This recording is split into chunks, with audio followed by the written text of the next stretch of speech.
नमस्कार दोस्तों, स्वागत है आपका अपने चैनल रसायन शास्त्र पर, जहां मैं आपको विभिन्न आयुर्वेदिक दवाओं के बारे में जानकारी देती हूं।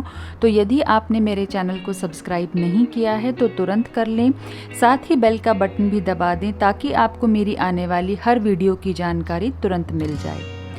आज मैं आपके सामने लेकर आई हूँ एक बहुत ही उपयोगी और असरकारक औषधि जिसका नाम है भृंगराजासव, जो बालों के लिए वरदान है। ये एक शक्तिशाली टॉनिक है। भृंगराजासव बनता है भृंगराज से। ये पौधा जो है वो 2 से 3 फीट की ऊंचाई तक बढ़ता है।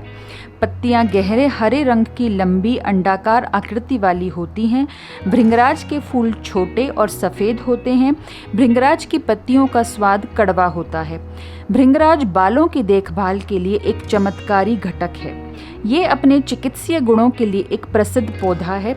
इसे केसरजा के नाम से भी जाना जाता है, जिसका संस्कृत में अर्थ है बालों का राजा। इसमें कोई संदेह नहीं कि ये असाधारण जड़ी बूटी अपनी पूरी ताकत से अपना कर्तव्य निभाती है। भृंगराजासव को बनाया जाता है भांगरा, यानी कि ताज़े हरे भृंगराज के जूस से। अगर अवेलेबल ना हो तो सूखा भांगरा भी ले सकते हैं। गुड़, हरड़, पीपल, जायफल, लौंग, दालचीनी, बड़ी इलायची, तेजपत्ता, नागकेसर, धाए के फूल, इन्हें संसाधित करके भृंगराजासव का निर्माण किया जाता है। इसमें सेल्फ जनरेटेड अल्कोहल होता है। ये आपको किसी भी अच्छी कंपनी का मिल जाएगा। यहाँ मेरे पास बैद्यनाथ का है। अगर आपके शहर में ये अवेलेबल ना हो तो मैं आपको लिंक दे दूँगी, आप इसे वहाँ से मंगा सकते हैं। देखिए, भृंगराजासव में जो प्रधानता है वो है भृंगराज की। बाकी सभी इसमें सहायक औषधियाँ बहुत कम मात्रा में हैं। भृंगराज एक सुपर फूड है जो बहुत सारे ऐसे रोगों में जो कि असाध्य हैं, एक लाभ की किरण है। ये स्वाद में कड़वा, तीखा और तासीर में ठंडा होता है। भृंगराज में एल्कलाइड, यानी कि ये शरीर में अम्ल को पैदा नहीं करता है। पॉलीपेप्टाइड, प्राकृतिक स्टेरॉइड, कैल्शियम, विटामिन डी और ई, आयरन और मैग्नीशियम भरपूर मात्रा में मिलते हैं। अब मैं आपको बताती हूँ कि आपको भृंगराजासव को क्यों लेना है।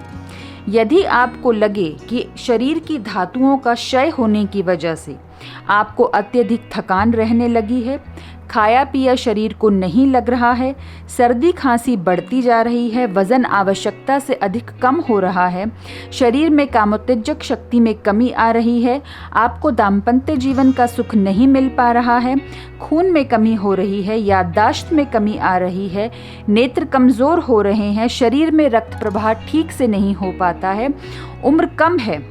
यहाँ आप ये ज़रूर नोटिस कीजिए कि उम्र कम है फिर भी सिर के बाल सफ़ेद हो रहे हैं और सिर के बाल ज़्यादा झड़ने लगे हैं, बालों में ग्रोथ की कमी हो गई है, तब आप इसको लेना शुरू कर दीजिए।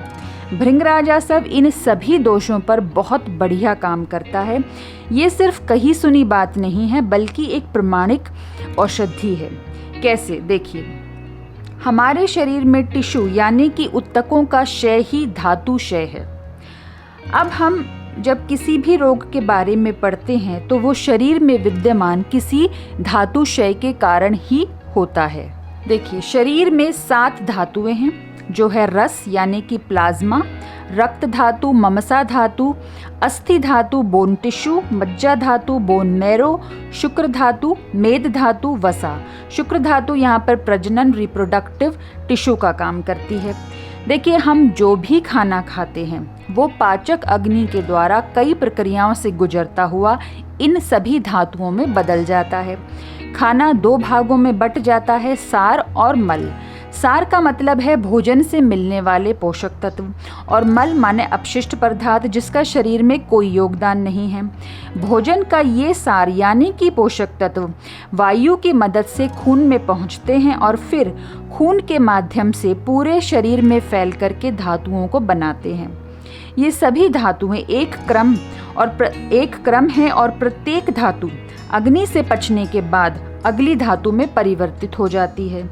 जैसे खाना जो खाया वो पाचक अग्नि द्वारा पचने के बाद सबसे पहले रस प्लाज्मा में बदलता है। इसके बाद प्लाज्मा खून में और फिर खून से मांसपेशियां बनती हैं और इसी तरह से ये क्रम चलता रहता है। सबसे अंत में शुक्र अर्थात प्रजनन संबंधी उत्तक जैसे कि वीर्य, शुक्राणु आदि बनते हैं। इसीलिए शरीर में पाचक अग्नि का होना बहुत ज़रूरी है। क्योंकि भृंगराजस्व की मुख्य क्रिया जो है वो वात दोष और कफ दोष पर देखी गई, धातु से जुड़े हुए सभी रोग मुख्यतः वात और कफ के अधीन हैं। इसीलिए ये धातुशय पर बेहतरीन काम करता है। साथ ही रिसर्च में इसके कैंसर रोधी गुण के बारे में भी विस्तार से चर्चा की जा रही है और अभी इस पर अनुसंधान चालू है।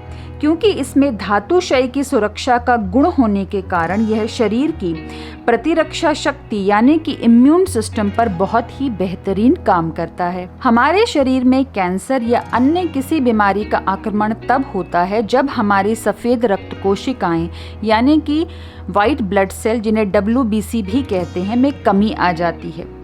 क्योंकि या वो अधिक मात्रा में बढ़ जाती हैं, तो उनका एक मात्रा में होना बहुत ज़रूरी है। क्योंकि यहाँ कोशिकाएं हमारे शरीर को हर तरह के संक्रमण से बचाती हैं। इसीलिए भृंगराजस्व कैंसर रोधी गुण में ही अपने अंदर समाये हुए है। इसका सबसे महत्वपूर्ण गुण जिसके लिए ये जाना जाता है वो है बालों को झड़ने से बचाने का, असमय सफ़ेद ना होने देने वाले अपने गुण का, और बालों की जो ग्रोथ है उसके विकास को बढ़ाना।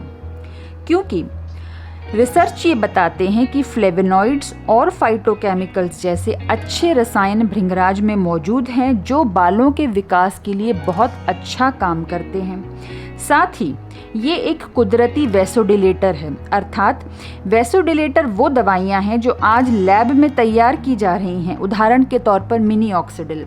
अगर आप किसी भी जो बालों के विशेषज्ञ हैं उन डॉक्टरों के पास जाते हैं तो वो आपको मिनीऑक्सिडिल हमेशा प्रिस्क्राइब करते हैं।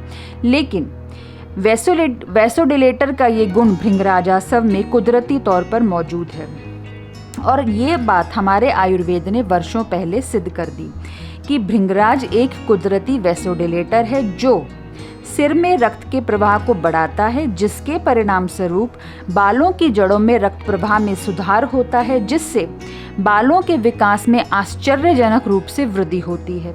इसमें पाया जाने वाला एंटी माइक्रोबियल गुण यानी कि जीवाणुरोधी गुण इसे सिर की त्वचा पर होने वाले रोग जैसे रूसी और अन्य फंगल इन्फेक्शन में बहुत लाभकारी होता है।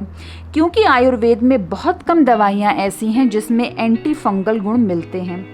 भृंगराज उनमें से एक है और निर्विवाद है। भृंगराज का तेल और भृंगराजस्व दोनों ही बालों के सभी रोगों पर आश्चर्यजनक रूप से काम करते हैं और ये सिद्ध है। तो आप बालों के रोगों, किसी भी रोग के लिए भृंगराजस्व का जो सेवन है वो बिना किसी परेशानी के कर सकते हैं। ये आयुर्वेद में दूसरा इसका गुण आता है। आयुर्वेद में जो है वर्णित 5 प्रकार की खांसी पर बेहतरीन काम करता है। आयुर्वेद 5 प्रकार की खांसी का उल्लेख करता है, जिसमें है वातज खांसी, पित्तज खांसी, कफज खांसी, शतज खांसी और क्षयज खांसी। शतज खांसी और क्षयज खांसी बहुत कठिन प्रकार का एक श्वास रोग है जिसमें भृंगराज रेस्पिरेटरी सिस्टम में एक टॉनिक का काम करता है। क्योंकि शतज खांसी वात, पित्त, कफ तीनों के कारण होती है। यहाँ ये बहुत ज़रूरी है कि शतज खांसी केवल वात और कफ के कारण नहीं बल्कि उसमें पित्त भी सम्मिलित होता है। अधिक भोगविलास, भारी भरकम कार्य करने और बलपूर्वक किसी वस्तु को रोकने से या ज़्यादा वेग से किसी वस्तु को धक्का देने से गले में ड्राइनेस उत्पन्न हो जाती है, जिससे गले में घाव बन जाते हैं। इसके कारण खांसी के साथ साथ कभी कभी रक्त और कफ दोनों जाते हैं। वहीं क्षयज खांसी जो है वो बहुत ही अधिक गंभीर, तकलीफदेह और हानिकारक होती है। देखिए, क्षयज खांसी क्यों होती है? गलत खान पान, अधिक भोग विलास, घृणा और शोक के कारण जब जठराग्नि आपकी मंद पड़ जाती है तो कफ के साथ खांसी होती है। इसमें शरीर में दर्द, बुखार और गर्माहट तो होती है, साथ ही शरीर में बहुत भयंकर कमजोरी आ जाती है। खांसी के साथ पस और खून के साथ बलगम निकलता है। क्षयज खांसी को सामान्य भाषा में जो है टीबी यानी कि ट्यूबरकुलोसिस या तपेदिक की प्रारंभिक अवस्था माना जाता है। इसकी अनदेखी जानलेवा होती है। यहाँ पर वर्णन भी है कि ये राज्य यक्ष्मा यानी कि टीबी में बहुत अच्छा काम करता है। तो भृंगराज अगर मोटा मोटी बात करें तो बालों को पोषण देना, स्मरण शक्ति को पोषण देना, खून बनाने की क्षमता को पोषण देना, पाचन संबंधी विकारों को हटाने के लिए शरीर को पोषण देना और कफ संबंधी विकारों पर बहुत ही तीक्ष्णता से कार्य करने के लिए जाना जाता है। इसका सेवन आप खाना खाने के बाद 10 से 12 ml कर सकते हैं। ये इसकी बहुत सुरक्षित डोज है। चूँकि ये कभी कभी शरीर में पित्त वृद्धि करता है, यदि आपकी प्रवृत्ति पित्त वाली है यानी कि आपको एसिडिटी, खट्टी डकारें या उससे पूर्व कोई विकार हुआ है, तो आपको इसको बहुत संभल कर लेना है। आप इसकी डोज को 5 ml भी ले सकते हैं। और हमेशा की तरह कोई भी आसव, जितनी मात्रा आप आसव की ले रहे हैं उतनी ही मात्रा में उसमें पानी मिलाकर उसका इस्तेमाल करिए। कभी कभी इससे कब्ज़ भी उत्पन्न होती है, तो उसके साथ आप रेचक यूज़ कर सकते हैं या फाइबर वाला खाना। ये बेसिकली एक कल्प है। मैंने आपको शुरू में बताया कि ये एक टॉनिक है जो शरीर को ताकत देता है। अब इसके साथ पथ्य और अपथ्य में देखिए, पथ्य तो यही है कि आप इसके साथ जितना हो सके सादा और दूध से भरपूर खाना खाएं। अपथ्य में खट्टी चीज़ें, चाइनीज़ और पिज़्ज़ा, प्रोसेस्ड फूड ये सब ना खाएं। बहुत ही अच्छा घर का बना हुआ खाना खाएं। गर्भवती स्त्रियों, स्तनपान कराने वाली स्त्रियों को इसका उपयोग नहीं करना चाहिए। मधुमेह के रोगी को भी इसका उपयोग नहीं करना चाहिए क्योंकि इसमें गुड़ डाला जाता है। वैसे इसका इस्तेमाल कोई भी कर सकता है क्योंकि ये टॉनिक है और बालों के रोग में आप इसका इस्तेमाल निसंकोच कर सकते हैं। आपको मेरी जानकारी कैसी लगी और इससे आपको कितना फ़ायदा हुआ, आप मुझे कमेंट करके ज़रूर बताइए। न केवल ये बालों में बल्कि खांसी के लिए, कैंसर रोधी गुण और सबसे बड़ी चीज़ शरीर के पोषण में बहुत अच्छी भूमिका निभाता है। तो अगले वीडियो में मैं आपसे फिर मिलूँगी। आपके कमेंट्स का इंतज़ार रहेगा। तब तक के लिए नमस्कार।